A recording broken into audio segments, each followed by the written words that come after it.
건강병원의 변재영 원장입니다. 오늘은 손목 안쪽 통증의 흔한 원인인 척골 충돌 증후군이라는 병에 대해서 소개를 해드리려고 하는데요. 손목 안쪽 통증을 호소하는 분들이 의외로 꽤 많습니다. 뭐 흔한 병은 아니지만 이게 잘 치료가 안 되고 진단도 안 되고 그러다 보니까 대부분 이런 분들은 저희 병원에 찾아올 때 아팠던 기간이 짧게는 몇 개월, 길게는 몇 년에 걸쳐가지고 손목 통증을 호소하는 분들이 꽤 많이 오거든요. 먼저 그 손목에 대한 해부학을 잠깐 설명을 해드릴 텐데, 지금 보시는 것은 손목의 50도와 실제 해부했을 때 그 뼈의 그 사진이 되겠습니다. 왼쪽 사진은 50도가 되겠는데, 관절의 안쪽에 빨간 부위가 그 연골 부위입니다. 우리 그 무릎에도 바늘성 연골이라고 물렁뼈가 있지 않습니까? 손목 관절에도 안쪽에는 그 연골이 있게 되는데, 이것을 우리가 삼각 섬유 연골이라고 하고요. 이 삼각 섬유 연골의 그 기능은 우리가 어렸을 때 이게 방망이라는 놀이기구를 많이 놀았지 않습니까? 이것이 이제 그 가장자리로 스프링이 있으면서 안쪽에는 탄력이 있는 매트를 뛰는 그런 이제 놀이기구가 되는데, 이런 삼각 섬유 연골도 손목 관절에 가해지는 스트레스나 압력을 흡수해주는, 그걸 우리가 이제 덤블링 효과라고 하는데, 충격을 흡수해주는 역할을 하는 것이 삼각 섬유 연골이 되겠습니다.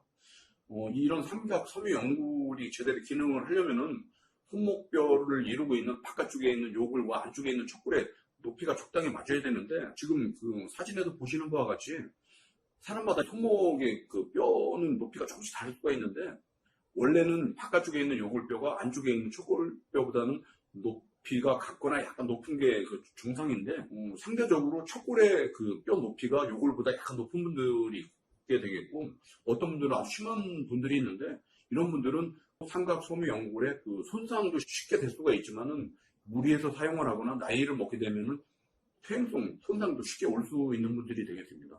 이렇게 되게 되면은 이 손목 안쪽으로 손목을 쓸 때 통증을 느끼게 되는데, 손목을 많이 그 사용을 하거나 비트는 동작 시에 통증이 있고, 손목을 돌리거나 뒤로 젖히는, 예를 들어서 팔굽혀 펴기를 할 때 우리가 손을 바닥을 짚지 않습니까?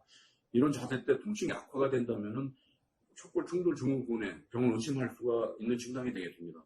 그거 이외에도 심한 경우에는 이 새끼손가락 쪽으로도 저리다는 분들도 있습니다. 사실 이런 분들의 그 진단을 내리는 것은 어렵진 않은데, 의외로 잘 진단을 못 받더라고요. 근데 손목 엑스레이 촬영을 통해서 어느 정도 확인이 될 수가 있는데, 지금 엑스레이 상에서도 보시면은 왼쪽 사진은 정상이고, 우측 사진을 보시면은 바깥쪽에 있는 요골보다 안쪽에 있는 척골이 좀 더 높지 않습니까? 이런 분들은 척골 충돌 증후군이 올 수 있는 그런 분이 되겠고, 만약에 통증이 있다는 분들은 쉽게 진단이 되겠죠. 만약에 이런 분들이 이제 통증이 오래되고 비술적인 치료가 효과가 없다면 정확한 진단을 하기 위해서 MR 검사도 하게 되는데, 일반적인 MRI 검사보다는 관절 안에 조영제를 찍는 MRA 검사가 더 정확하게 되겠고요.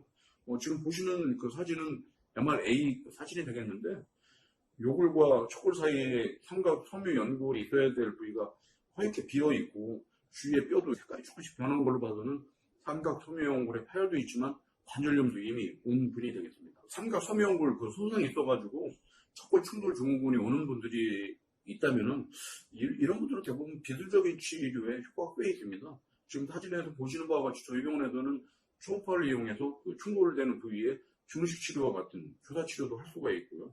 염증이 가라앉는다면은 통증을 해결하고 조직을 치료를 할 수 있게 최충격파 치료도 할 수가 있는데, 이게 이제 아무래도 뼈 높이가 안 맞아서 생길 수 있는 병이기 때문에 보호대 같은 것들이 좀 도움이 될 수 있는데, 요즘에는 이런 피고밴드와 같이 척골 충돌 증후군을 예방하고 치료할 수 있는 특화되어 있는 보조기도 이렇게 나와 있기 때문에, 이런 보호대도 사용하는 것은 저희들은 적극적으로 추천을 해드리고 있고, 또 효과도 꽤 좋습니다. 하지만 이런 비수술적인 치료에 효과가 없는 분들도 가끔 있거든요. 예를 들어서 통증의 그 기간이 몇 년씩 되었거나, 뭐 주사제나 이런 치료도 많이 했는데도 통증이 있다고 하는 분들, 우리가 MRA 검사를 해보면은 삼각 섬유 연골 파열도 있지만 이미 관절염이 오는 분들이 있는데, 관절염까지 왔다면은 안에 염증이 꽤 있을 테니까 통증이 잘 해결이 안 되죠. 이런 경우에 보통 이제 수술을 하게 되는데, 수술을 하게 되면 두 가지는 꼭 해야 됩니다. 하나는 요걸보다 상대적으로 높은 척골의 높이를 낮춰주는 척골 단축술이 있게 되겠고요. 또 다른 하나는 척골 충돌이 일어나는 부위에 삼각 섬유연골도 파열해 있으니까 염증이 있겠지만 주위에 있는 척골과 수근골에도 관절염이 오게 되는데 여기에 대한 염증을 제거하는 술이 이루어져야 되는데 이런 염증 제거술은 절개를 하는 것보다는 절개하지 않는 관절경 수술을 할 수가 있다면 훨씬 더 좋을 것 같습니다. 잠깐 수술하는 실제 예를 설명을 해드리겠습니다. 지금 보시는 것은 척골 단축술을 하는 모식도가 되겠고요. 앞서 말씀드렸듯이 요걸보다 상대적으로 높은 척골의 길이를 낮춰준다고 했지 않습니까? 그러기 위해서는 뼈를 제거하는 수술을 한 이후에 쇠판을 대야 됩니다.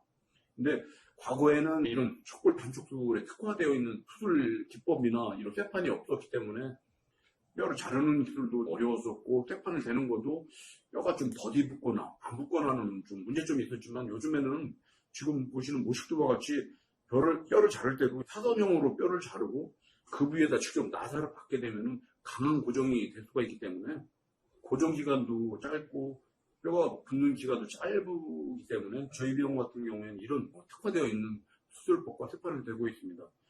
지금 보시는 사진은 우리가 원하는 만큼 뼈를 제거한 이후에 사진을 찍어놓은 것이 되겠는데 이 환자 같은 경우에는 한 3mm 정도, 3-4mm 정도 저희가 뼈를 제거했던 그런 경우가 되겠습니다.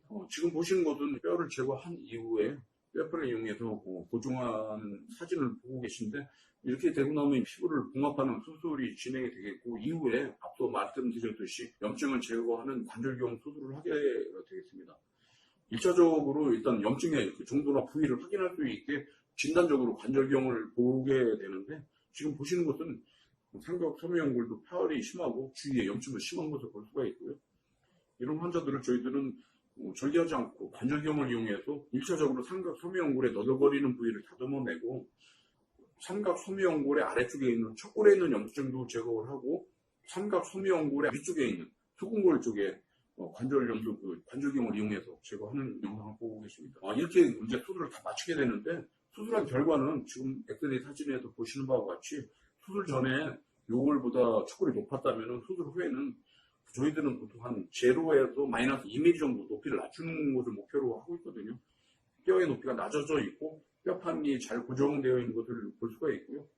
수술이 잘 됐나 확인하기 위해서 CT 촬영도 하게 되는데 지금 CT 사진을 보시게 되면은 수술하기 전에 상대적으로 척골의 높이가 높아져 있었다면 수술 후에 높이도 낮아져 있고 뼈판으로 고정이 잘 되어 있는 것을 지금 보고 계십니다. 이렇게 수술이 이루어지게 되면은 고정기간은 과거에는 좀 고정기간이 좀 길게 했거든요. 요즘에는 이런 특화되어 있는 쇠판을 이용하기 때문에 고정기간도 한 3주 정도면은 끝나고 일상생활에도 쉽게 복귀가 되겠습니다. 이런 쇠판은 꼭 제거해야 될 필요는 없고요. 만약에 불편하다면은 골 유압을 확인하고 수술 후에 한 1년이 지난 시점에 보통 제거를 하는 것을 권해드리고 있습니다. 오늘은 손목 안쪽 통증의 가장 흔한 원인인 척골 충돌 증후군에 대해서 설명을 해드렸습니다. 감사합니다.